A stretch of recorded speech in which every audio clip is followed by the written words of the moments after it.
ये नसीमुल्लाह ये 4 साथियों के साथ ये मारे गए। मैंने उसी वक्त व्हाट्सएप मैसेज मुझे एसएचओ ने किया, एसएचओ के टाइमिंग थे उस पर व्हाट्सएप पे है, उस मैसेज में भी प्रिंट निकाला है 3:39 पे, और 3:41 पे मैंने तीनों को Sultan Khwaja DIG, additional IG Karachi Mushtaq Mahar और आईजी सेन एडी ख्वाजा, तीनों को एक साथ व्हाट्सएप पे फॉरवर्ड कर दिया। ठीक है, 2 मिनट के अंदर अंदर लाजमी पहले एडी ख्वाजा निकाला, उसको टिक किया, फिर उसको इस तरीके से।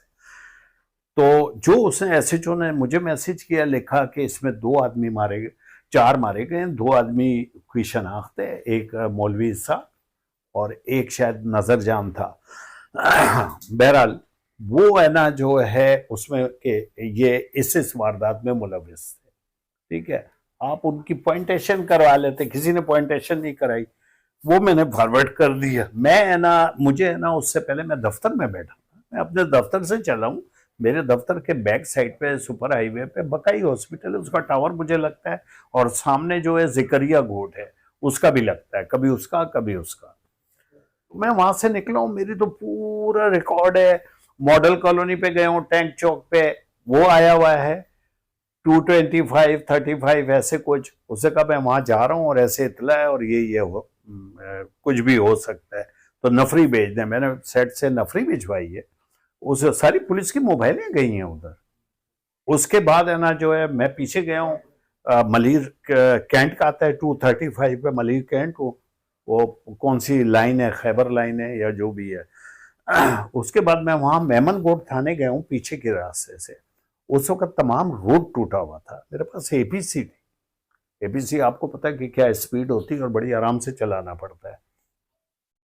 मेमनगोट से जब मैं अंदर गया हूँ बाजार में, तो मैं बैंक के सामने खड़ा हुआ जहाँ एक दफा डकैती भी हुई। वहां खड़े होके मैंने एसएचओ से पूछा, मुझे नहीं पता था शीदी विलेज का है, मैं इतना कहाँ घूमता हूँ।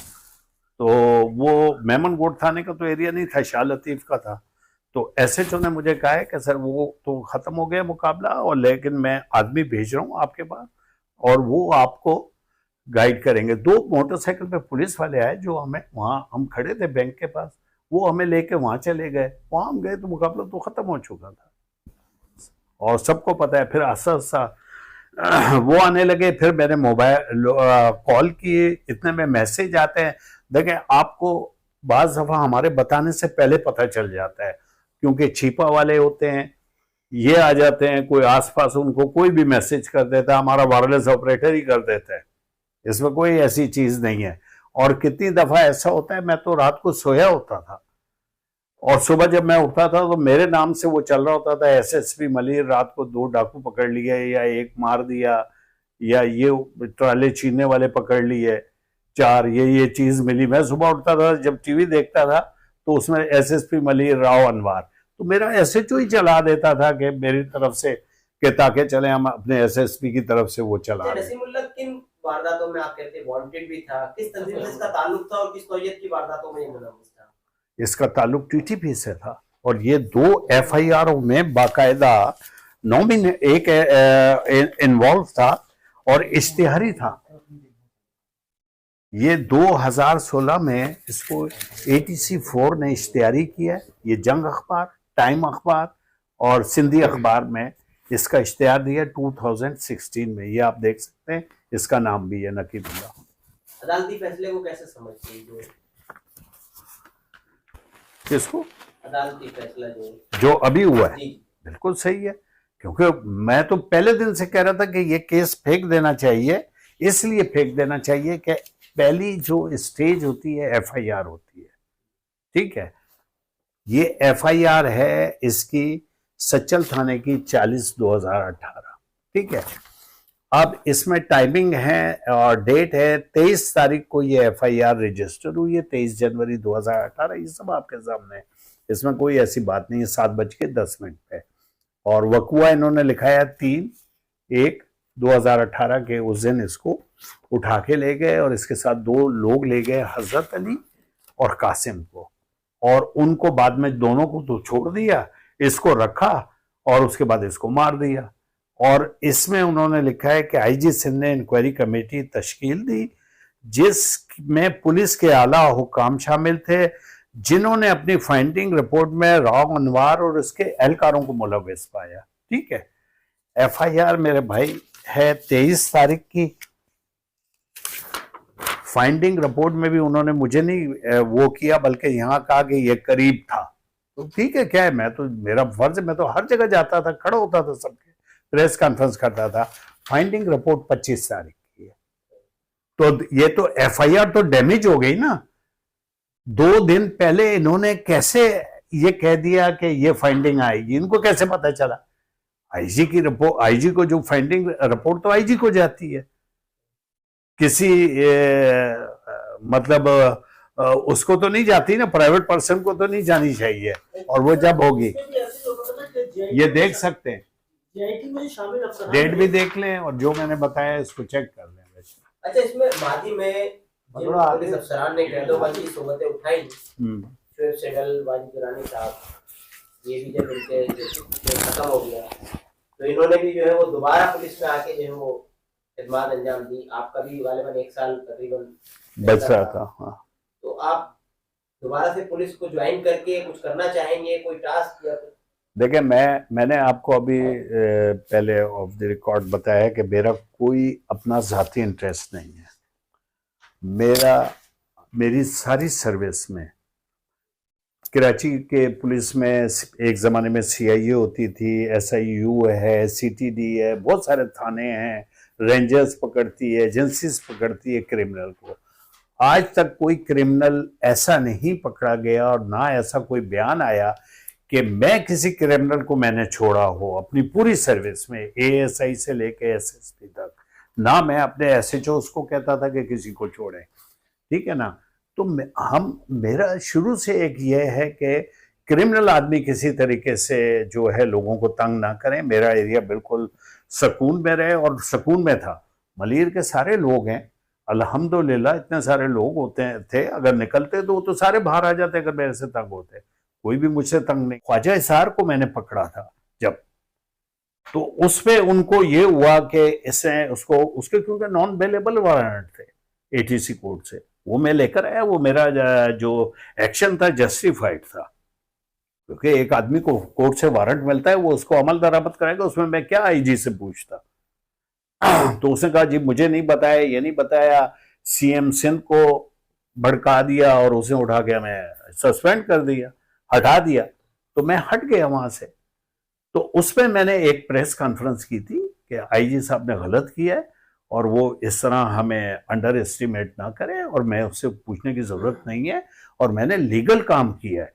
चाहे वो था एमपीए था, लेकिन उसको पकड़ने के बाद 24 घंटे के अंदर इतला देनी होती है जो सेक्रेटरी होता है असेंबली का, तो वो हमने 24 घंटे के बाद दे देते हैं उसको। एमएनए रोजाना पकड़े जाते हैं, कोई और पकड़ा जाता है, कोई कुछ पकड़ा जाता है, हर एक का प्रोसीजर है। हाँ, असेंबली में अगर है ना मैं अंदर से पकड़ूं तो फिर मुझे स्पीकर से इजाजत लेने की जरूरत है, बाकी मुझे कोई इजाजत की जरूरत नहीं है अगर काबिले दस्त अंदाजी जुर्म है तो इस वजह से बस छोटी मोटी बात। 92 के ऑपरेशन में भी आप बड़े मुतारिक रहे, के बाद 2013 में भी जो है वो आपने बड़ी खिदमत दी। दोनों ऑपरेशन में आपने बड़ी खिदमत अंजाम दी, इसकी कोई खास वजह?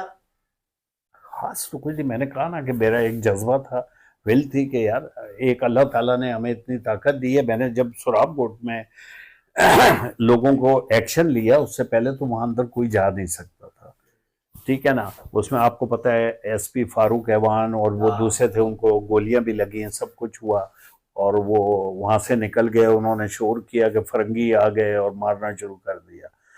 तो वहां पे मेरे अपना चौकी इंचार्ज था आसिफ का, वो शेव कराने गया, उसको मार दिया। किसी को शेव की इजाजत नहीं थी, अदालतें लगानी शुरू कर दी थी, बाकायदा जरगे होते थे। तो मैंने कहा या तो मैं यहाँ से चला जाऊं या फिर मैं देखूं। तो मैंने अपना एक स्टेटमेंट मंगाया, अपनी नफरी चेक की, 3000 से ऊपर मेरे पास नफरी थी पुलिस की, और वेपन मैंने चेक किए, G3 कितनी है, Kalashnikov, China rifle, mark 5, short gun, gas gun, ये सारी चीजें मैंने चेक की, पुलिस की गाड़ियां, बख्तरबंद। मैंने कहा और फिर प्लस मेरे पास FIR थी जो सबसे बड़ा वो है अपने डिफेंस के लिए। तो मैंने कहा इतनी चीजें होने के बाद भी अगर हम कुछ ना करें, तो मैंने एक मीटिंग की SHO, तो कितने मेरे पास से SHO चले गए। उन्होंने कहा नहीं जी हम इनसे नहीं लड़ सकते। मैंने साफ पूछा, चंद एक ने बिल्कुल कहा कि जी अगर आप हमारे साथ हैं और सही है, तो मैंने कहा यार लोगों का भला है इसमें, ये बड़ी मुश्किल हो जाएगी। और लाजमी उधर लोग कुछ भी नहीं करते थे। मैं आपको ये बताऊं कि वहां अब जो प्रॉपर्टी की मार्केट है वो इतनी है कि वो तकरीबन 500 गुना ऊपर हो गई है, 600 गुना। लेकिन उस वक्त कोई लेने को तैयार नहीं था, कोई होटल पे खाना खाने को नहीं जा रहा है, आज सब जाते थे। तो फिर मैंने ये एक्शन किया, अंदर हमें इंफॉर्मेशन मिली, फिर एक से शुरू हुई, तो अल्लाह का शुक्र है लोगों ने बताना शुरू किया। हमने उनका कभी किसी का नाम नहीं बताया, कौन बताता है। और उसके बाद हमने कामयाब रेड्स किए, पकड़े भी लोगों को, चालान भी किया, इनकाउंटर्स भी हुए अल्हम्दुलिल्लाह। फिर अल्लाह का शुक्र है कि मेरा एरिया बिल्कुल साफ था। अच्छा राव साहब, एक बात और भी है, आपने बड़ी कार्रवाइयों में बड़ी बड़ी गिरफ्तारियां आपने की, कदम तंजीमों से के दहशतगर्द भी आपने पकड़े, रिकवरी भी आपने शो की मीडिया के सामने। लेकिन अदालतों में आपके जो आईओज हैं, आपकी तरफ से कोई एविडेंस पेश नहीं किए जाते, केस कमजोर हो जाते हैं और 6 महीने साल के बाद हाई प्रोफाइल दहशतगर्द वो छूट जाते हैं। तो ये कमजोरी कहाँ से है? तफ्तीश में है या प्रोसिक्यूशन में? कहाँ पर ये कमजोरी है जो मुलजमान आसानी से छूट जाते हैं? देखें, तफ्तीश में मैंने देखा है, क्योंकि इन्वेस्टिगेशन अब SSP के पास नहीं है, थाने में SHO के पास नहीं है। क्योंकि मैं तो एक ASI रैंक से यहाँ आया हूँ, SHO भी रहा हूँ, और अपने दौर में हमने इन्वेस्टिगेट भी किए लोगों को, और फिर उसके बाद चालान किया और सजा भी दिलाई। वो था मुबीन टुंडा, उसकी मेरे पास शायद जजमेंट भी होगी। मुबीन टुंडा को मैंने डेथ पेनल्टी करवाई, ठीक है ना। और तफ्तीश होती है इस तरीके से। अब तफ्तीश का मेयार खत्म हो गया है, सारी चीज SHO से ले ली है, एक कमांडर नहीं है, एक बंदा नहीं है, वो FIR काटता है, दूसरे उसको लेके बैठ जाते हैं कि हाँ भाई क्या करें, इसमें क्या कमजोरी। तो मतलब ये कि पुलिस का आपको पता है एक निज़ाम है, और बहुत कम लोग हैं जो पुलिस में जो है ईमानदार हैं। मतलब ये कोई ऐसी बात नहीं है कि सबके सामने मैं बोलूँ पूरी पुलिस ईमानदार है, ऐसा मुश्किल है। शायद ही 1% कोई हो या 2%। आप या तो इनको इतनी फैसिलिटीज दें, उसी थाने से उठा के आधी पुलिस आपने उधर कर दी। मोबाइल उनके पास नहीं होती, एक मोबाइल होती है, वो सुबह कोर्ट ले जाते हैं, शाम को आते हैं, डायरियां लिखते हैं, रिमांड रिपोर्टें बनाते हैं, ना रेड कर सकते हैं ना कुछ है। अगर एक मुलजिम हम पकड़ के भी देते हैं उनको, और उसमें 4 होते हैं, तो वो बाकी तो 3 वो नहीं पकड़ सकते, पकड़ते ही नहीं है, बस नाम लिख के चालान कर देते हैं। एक अभी आपने बताया जो सतीश आनंद किडनैपिंग वाला केस था, जो फारूक रहमान वाला आपने बताया, ये जो आगा होटल वाली गली में रात में हुआ, हाँ, इसके बाद आपने फैसला करा था या इससे पहले करा था? नहीं, मेरे ख्याल में उसके बाद ही किया। या SIT से जब आप आए यहाँ पर, आप जब आए थे तो SIT में नहीं, मैं केमाड़ी में SIT केमाड़ी में थे आप, और फिर उसके बाद आप SP गडाफ, हाँ TPO गडाफ। और वो पहली दफा ऐसा था, रात के कोई मेरे ख्याल 2 बजे का टाइम था, जो आपका पहला एनकाउंटर था जिसमें 5 तालिबान मारे गए थे।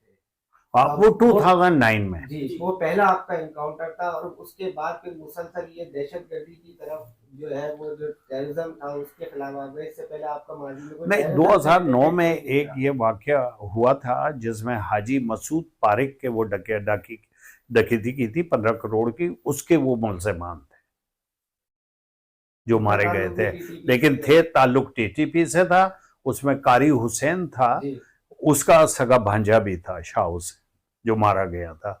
वहां से इन्होंने मेरे से दुश्मनी शुरू की। लेकिन 2011 के बाद 12 के बाद ज्यादा होता गया किडनैपिंग। जब कराची में 2014 में एक मीटिंग हुई पुलिस हेड ऑफिस में, तो 34 या 35 किडनैपिंग्स थी जो कि पेंडिंग थी, लोग ले गए थे उठा के, बिजनेसमैन, फैक्ट्री ओनर, फिडल बी एरिया के सारे फैक्ट्री ओनर्स ने मुझे शील्ड दी, सारी चीजें दी हैं। जब वो सारे किए, उनके आदमी उठाए हुए थे, 5-5, 6-6 करोड़ रुपया लेके और छोड़ते थे। तो वहां से हमने स्टार्ट किया, और वो देखा और फिर हमने कहा कि नहीं, आप बिल्कुल नहीं बैठना है और जो है अंदर भी जाना है, क्योंकि नो गो एरिया थे, पुलिस जाती नहीं थी। असल जो मेरी चीज़ थी वो ये थी कि खौफ ख़त्म हो, और मैं खुद इनके साथ गया हूँ अंदर, हमने रेड किए हैं, इनकाउंटर हुए हैं, मारे हैं। उसके बाद अगर मैं एक दफ़ा मीटिंग हो रही थी शुरू में, तो डीआईजी के पास मीटिंग में जाना था, तो मैं जाने लगा तो मुझे मेरे एसएचओ ने कहा कि सर आप अगर जाओगे तो ये सब भाग जाएंगे पुलिस वाले, इधर कोई नहीं खड़ा होगा इस सोराब कोर्ट में, तो आपको अभी रुकना है। तो फिर मैंने डीआईजी से कहा मैं थोड़ा लेट होऊंगा, और मैं वहां खड़ा रहा। कुछ अरसे के बाद वहां ऐसा माहौल हुआ कि मेरा एसएचओ मुझे कहता था कि सर हम अपनी कार्रवाई करते हैं, आप जाएं। तो मतलब अल्हम्दुलिल्लाह के एक खौफ खत्म हुआ। मैंने तो बदमाश से लड़ाई थी, मैंने कभी किसी शरीफ भत्ता लेते थे, बैंक डकैती करते हैं, और इसी तरह किडनैपिंग फॉर रैंसम से उनको अच्छा खासा मिलता है। फिर इनका पैसा लगा है बिजनेस में, काफी शोरूमों में बिजनेस में पैसा लगा हुआ है। ये तो बहुत बड़ा माफिया हो गया है। ज्यादा स्ट्रॉन्ग मुझे समझते थे कि शायद मैं पॉलिटिकल भी अच्छे लोगों से मेरे ताल्लुकात हैं, एस्टेब्लिशमेंट में भी मेरे ताल्लुकात हैं, सब जगह। तो लिहाजा वो मुझे बहुत ज़्यादा मजबूत आदमी समझते थे, और वो समझते थे कि बिल्कुल इनके साथ हम काम करते हैं, और मैं स्टैंड भी लेता था हर एक के जो अच्छे काम थे उस पर।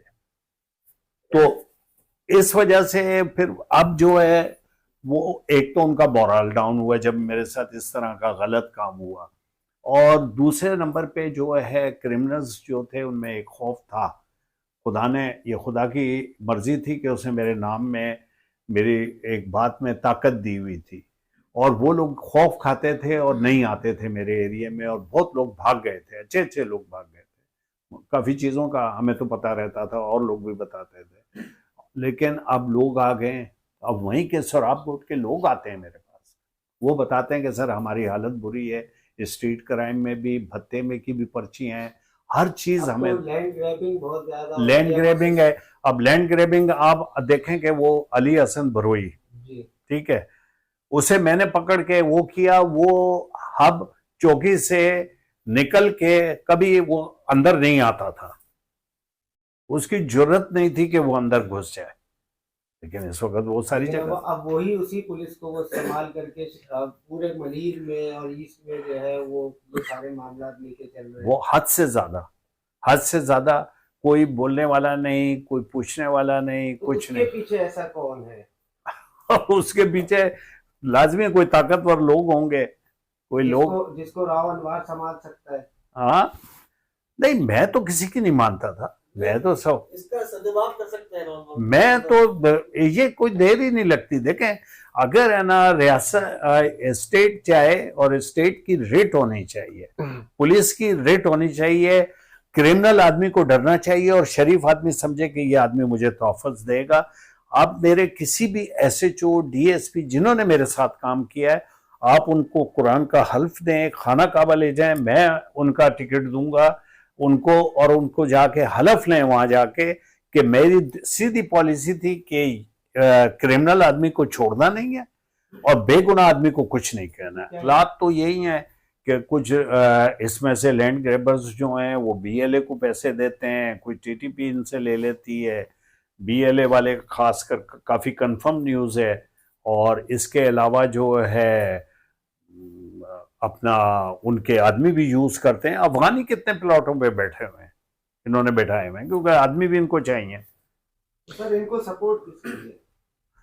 सपोर्ट आपको सबको पता है, अगर गवर्नमेंट चाहे तो 2 मिनट में ठीक कर सकती है। अच्छा राव साहब, एक केस के दौरान एसएसपी डॉक्टर रिजवान जब एटीसी में पेश हुए तो उन्होंने बिल्कुल एतमाद के साथ कहा था कि मतलब आपके खिलाफ जो एलिगेशंस है वो बिल्कुल वो प्रूव कर सकते हैं, कोर्ट में भी कहा था, आप भी थे। तो क्या कोई पर्सनल कोई जेलेसी फैक्टर है या क्या वजह के मतलब कुछ अफसरान आपके खिलाफ इस तरह? मैं एसएसपी जब मलिर था, जब सुल्तान ख्वाजा डीआईजी लगे वहाँ, तो वो शायद सितंबर में लगे 2017 में, और ये जनवरी का वाक़या है। अक्सर है ना वो बिला वजह का अगर किसी एसएचओ को उनको हटाना होता था, या उनके किसी आदमी का, मेरा एसएचओ काम नहीं करता है, जैसे अभी आप कह रहे थे कि आपने अपनी एक रियासत बनाई थी, रियासत नहीं थी, मैंने अपनी एक टीम बनाई थी कि ये लोग मेरे साथ होंगे और ये किसी का गलत काम नहीं करेंगे और ना मानेंगे। ठीक है, मैंने कहा ना कि आप मेरे किसी एसएचओ से पूछ सकते हैं। मैंने उसको कहा क्रिमिनल आदमी, चोर, डाकू किसी सूरत नहीं छोड़ना है, चाहे तुम्हें कोई भी कहे। तुमने सीधा कहना कि हमारे एसएसपी को पता है, उसने मना किया, मेरे से बात करना। ठीक है ना। तो मतलब ये कि वो ऐसे काम नहीं होते थे। और वो डॉक्टर रिजवान जमशेद, उस वक्त एसपी जमशेद टाउन था, उसको ये बुलाते थे और वो आता था और किसी को पकड़ लेता था और उसके बाद 2 किलो चरस भेज देता था। वो इलीगल चरस इसने भेजी। मैंने डीआईजी सुल्तान ख्वाजा से एहतजाज किया। मैंने कहा कि मैं ये केस नहीं करूंगा, ये झूठा केस है। 2 किलो चरस तो कहां से आ गई, इसको बिला वजह किसी को बंद कर रहे हैं। यार ये कर दो आप, कोई बात नहीं, आइंदा नहीं होगा ऐसा, ये नहीं होगा, वो नहीं होगा। और उसके बाद वो चरस का केस उस थाने में करवाते, वो मुद्दई बना के उनका आदमी कोई डॉक्टर रिजवान का वहां से, कि यहां से तो चरस मिल गई 2 किलो। और उसके बाद है ना जो है वो एसएचओ को हटा देते थे। गुटखा, ड्रग्स, स्ट्रीट क्राइम और लैंड ग्रैबिंग बहुत बड़ा माफिया हो गया है। और इसके अलावा जो है ये टेररिज्म, क्योंकि वो लोग आस्ता आस्ता आ रहे हैं, आ गए हैं बल्कि काफ़ी लोग।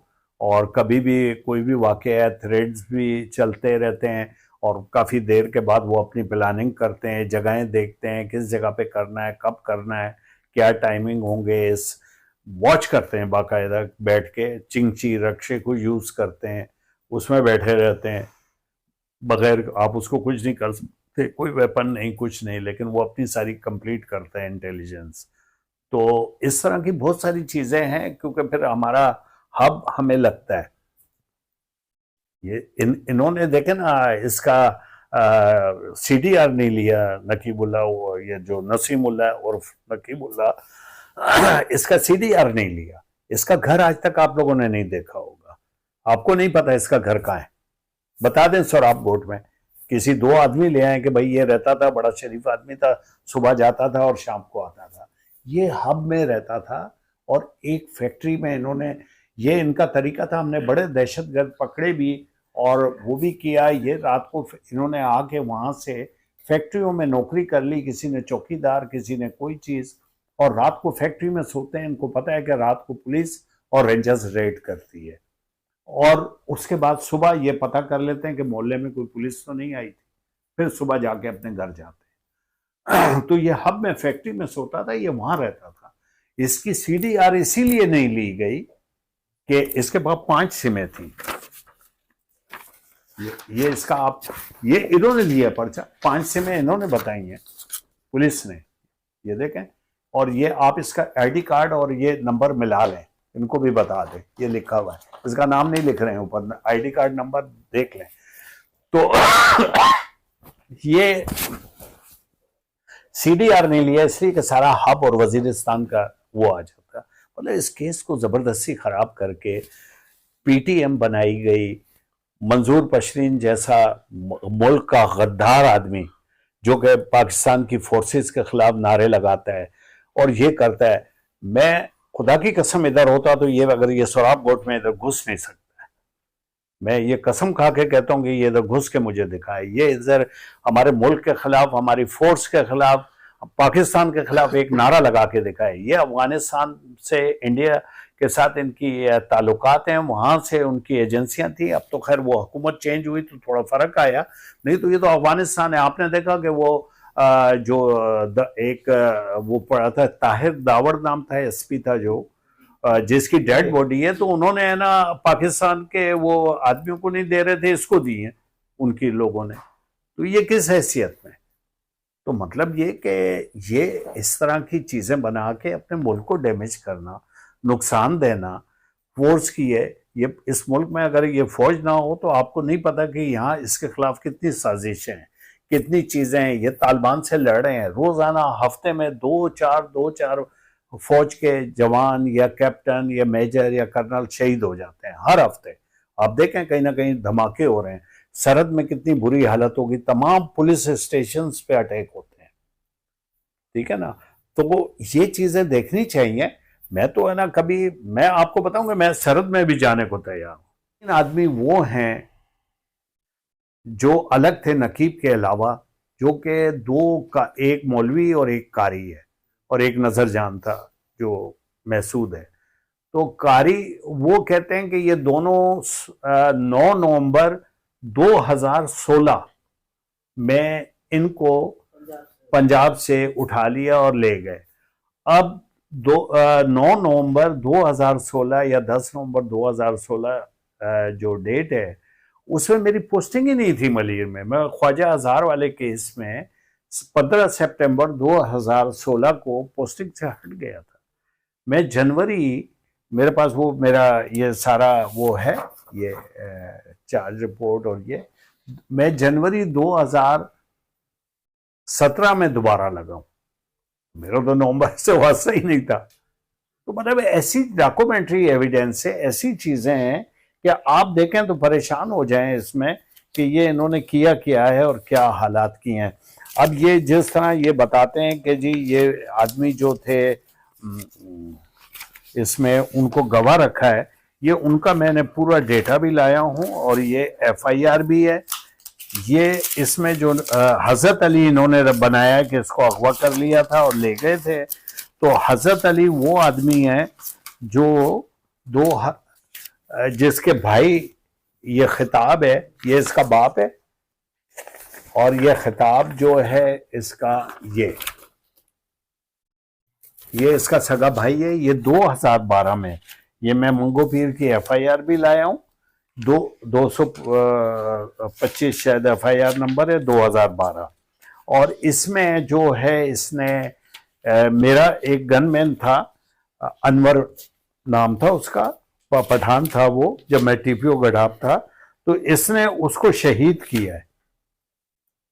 और उसके साथ दूसरा पुलिस वाला भी था, उन्होंने भी फायरिंग की और उस फायरिंग में इसका भाई मारा गया और इसके साथ एक और आदमी था, वो भाग गया। और इसके बाप ने ये डेड बॉडी इसकी रिसीव की है। ये 225/2012 की FIR है मंगो पीर की, और ये खिताब था इसका भाई हजरत अली का, जो हमारे खिलाफ गवाह रखा है। और वो एडमिट करके गया कोर्ट में ATC में कि हाँ मेरे भाई ने पुलिस को मारा है, पुलिस।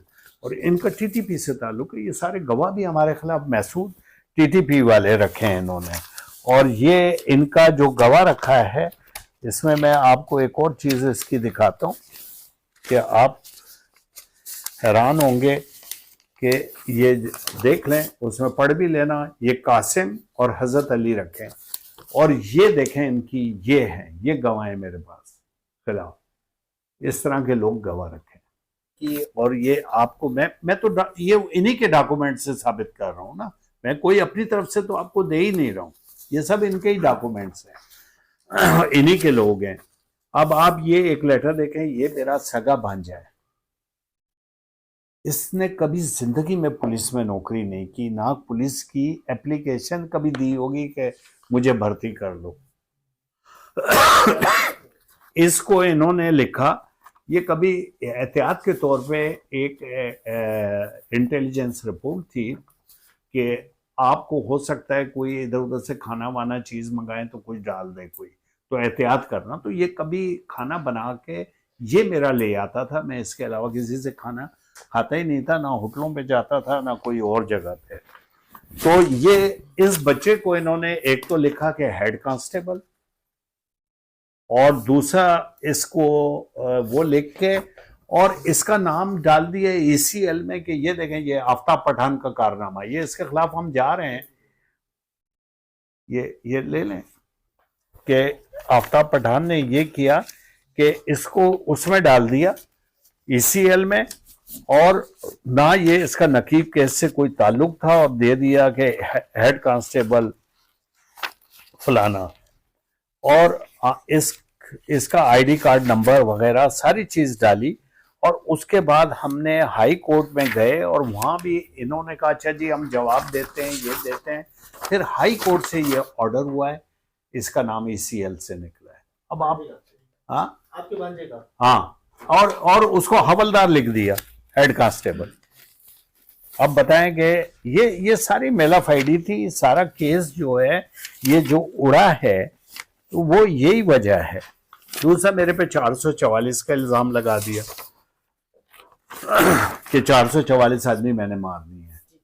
ठीक है, अब 444 का क्या रिकॉर्ड है? वो ये कि सिर्फ इतनी बात है कि 2011 से लेके 18 तक इन्होंने इनके एरिया में जो इनकाउंटर हुए हैं वो उसमें ये हुए हैं। तो कितने इनकाउंटर डायरेक्ट एसएचओ से, पुलिस की मोबाइल से हो जाते हैं, वो सब मेरे खाते में डाले। इसमें वो भी थे जो 10 आदमी एयरपोर्ट पे मारे गए थे टेररिस्ट, वो भी बेगुनाह और मासूम लोग थे।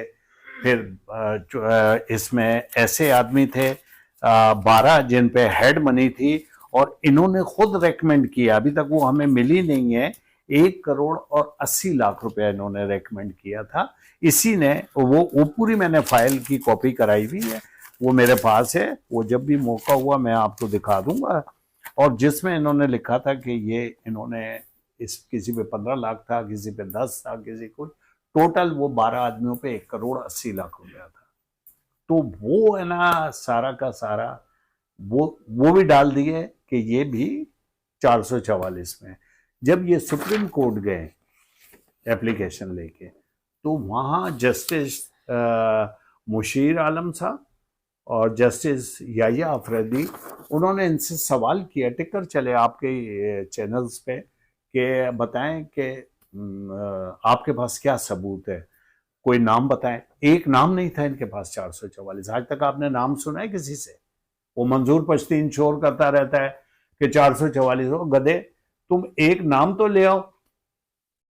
सर वो तो आपके मुकाबले की वजह से तो उनकी तंजीम बिल्डअप, हाँ बिल्डअप हो गई।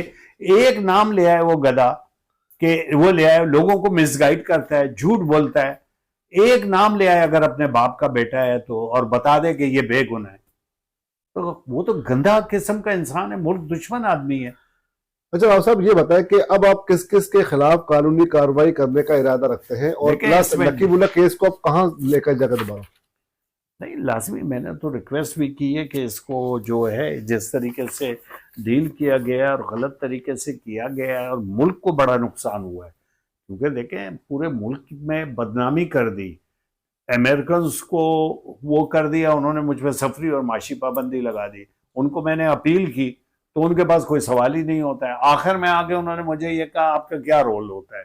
मैंने कहा एसएसपी का वही रोल है जो डीआईजी का रोल है, जो एडिशनल आईजी का है, वो सुपरवाइज करता है, मेरा क्या वास्ता। और चौकी इंचार्ज पे इन्होंने वहां से लिया है कि उसने उठाया और रखा, और ये तो चौकी इंचार्ज जो होता है वो उसका इमीडिएट बॉस एसएचओ है, उसको पूछा ही नहीं। डीएसपी है, उसको पूछा ही नहीं। एसपी है वहां सौरभ गौर, डायरेक्ट उधर से जंप मेरे पे मार दी। तो उस वक्त आपने ये स्टेटमेंट क्यों नहीं दिया कि मैं तो दे रहा था, मैं इनको सस्पेंड कर रहा हूँ और इनके खिलाफ इंक्वायरी बिठा रहा हूँ? देखे नहीं, एसएचओ के बारे में तो उन्होंने अपना स्टेटमेंट दिया था कि एसएचओ हमें मौजूद था, ये तो मुझे याद है। देखें ये वो हैं जो 12 आदमी जो मारे थे, जिन पे हेड बनी थी ये, ठीक है। अच्छा अब ये इस पे आ जाएं। आपने कहा ना कि स्टेटमेंट, ये 13 जनवरी का वाकया है, 13 जनवरी का, ठीक है। 17 जनवरी को वो यही वाले आईडी कार्ड की कॉपी देके जाते हैं, और इसको नसीमुल्लाह की ये कॉपी इन्होंने दी थी हमें, और कॉपी देके जाते हैं, और इस पे है ना जो है डेड बॉडी ले जाते हैं। डेड बॉडी तो वो नसीमुल्लाह की लेके गए, नकीबुल्लाह कहां से आ गया? वो मंजूर पश्तीन नकीबुल्लाह करता है, भाई तुम उसका शनाख्ती कार्ड लाओ ना, मैं जो बात कर रहा हूं उसका जवाब दें ना। कोई आज तक किसी ने नहीं दिया। नकीबुल्लाह और मोहम्मद खान का शनाख्ती कार्ड लाएं, बेफाम लेकर आए, है ही नहीं, कुछ नहीं है इनके पास। अच्छा राव साहब, दहशतगर्दी से निपटने के लिए सीआईडी बनी हुई है, उस वक्त सीआईडी नाम था, सीटीडी।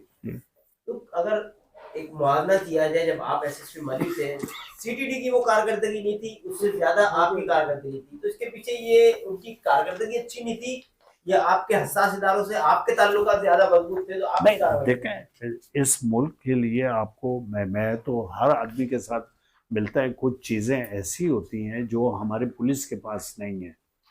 हम ना लोकेशन ले सकते हैं, ना लोकेटर है हमारे पास, ठीक है। अब मुझे नहीं पता सिंध पुलिस के पास आया हो या ना आया हो, लेकिन ऐसी चीज़ों के लिए हमें हर आईबी के पास, आईएसआई के पास, ये उसके साथ जाना है। और नेशनल इंटरेस्ट में हम जा रहे हैं, हमने किसी से उधार तो लेना नहीं था, या ये इन लोगों को मारने का कोई मकसद होता है, कोई मेरा मकसद था, कोई मुझे इसमें इनाम मिल रहा था या कोई चीज़ मिल रही थी, क्या मिल रहा था? मर्डर जो होता है वो 3 चीज़ों पे होता है, जन, जर और जमीन। इन तीनों में से बता दें मेरा कहाँ पे इंटरेस्ट था, एक चीज मुझे बता दें। अच्छा राव साहब, आखिरी सवाल है, मेरा ख्याल है बहुत लंबा हो गया। आपने तो बताया बीएलए और टीटीपी आपस में मिल गए? ये तो मैं शुरू से कहता था, लश्कर जंगवी, बीबी, टीटीपी, बीएलए, अल-कायदा। क्योंकि आप जैसे आप के ना होने से उस जगह को टेररिस्ट ऑर्गेनाइजेशंस के साथ साथ लैंड ग्रैबर्स और दीगर ने फिल किया उस खाली स्पेस को, उसका एडवांटेज लेते हुए। उसी तरह जो पिछले कुछ सालों में कराची से टीटीपी जो है वो गायब हुई, जब ये ऑपरेशन हुए सारे, कराची ऑपरेशन खास तौर पे हुआ तो टीटीपी गायब हुई। उसके बाद किसी ने तवज्जो नहीं दी और उस खाली जगह को, उस स्पेस को बीएलए ने फिल करा। सबसे पहला उन्होंने चाइनीज कॉन्फ्लिक्ट में करा। अगर इन 3.5-4 सालों में अगर हम देखें तो टीटीपी का ऐसा कोई नहीं ऐसी एक्टिविटी नजर आई, सिर्फ और सिर्फ हमें बीएलए नजर आई है, और खास तौर पे जब से वो ग्रास उन्होंने एक अपना वो बना लिया। बिल्कुल। तो इस तरह आप क्या समझ रहे हैं कि आप अभी तक तो इस तरह की कोई ऐसी बज़ाहिर कोई इतला नहीं है कि बीएलए भी टीटीपी के साथ मिल गई है, आप क्या समझते हैं कि वाकई में मिल गई है? बिल्कुल 100%। और वो कराची के लिए अभी कितना बड़ा खतरा है? कराची के लिए है, बीएलए के साथ मिलके वो करेंगे हम मौजूद हैं? बिल्कुल बिल्कुल मौजूद हैं, बिल्कुल बिल्कुल। मेन टारगेट क्या हो सकते हैं? देखिए, मेरा मेन टारगेट उनका पुलिस फोर्स भी हो सकती है, दूसरी फोर्सेस भी हो सकती हैं, और पैनिक जैसे फैलाते हैं मासूम शहरियों को किसी बाजार में, किसी भी जगह पे वो कुछ कर सकते हैं, मस्जिद में कर देते हैं। और फिर यकीनन जो आपने जैसे बताया कि कुछ लैंड ग्रैबर्स हैं, उनके भी बीएलए और टीटीपी से ताल्लुक, हाँ बिल्कुल, पैसे दे रहे हैं, यहाँ से भी फायदा पहुंचेगा उनको। बिल्कुल बिल्कुल बिल्कुल पैसे देते हैं। मैंने आपको बताया, आपने कहा कि आपने फौरी तौर पे क्यों नहीं किया। देखें, ये 13 तारीख का वाकया था, 17 को ये इसकी डेड बॉडी लेके गए नसीमुल्लाह के नाम से, 18 तारीख को ये हुआ है कि जी कोई मारा गया है, और पहले तो ये आ रहा था कि सीटीडी ने मार दिया, हमें तो इसका पता ही नहीं था। उन्होंने कहा नसीमुल्लाह, फिर नकीबुल्लाह शुरू हो गया। हमने जब नकीब देखा तो नकीब हमारे पास तो था ही नहीं, क्योंकि नसीमुल्लाह की डेड बॉडी ले गए थे।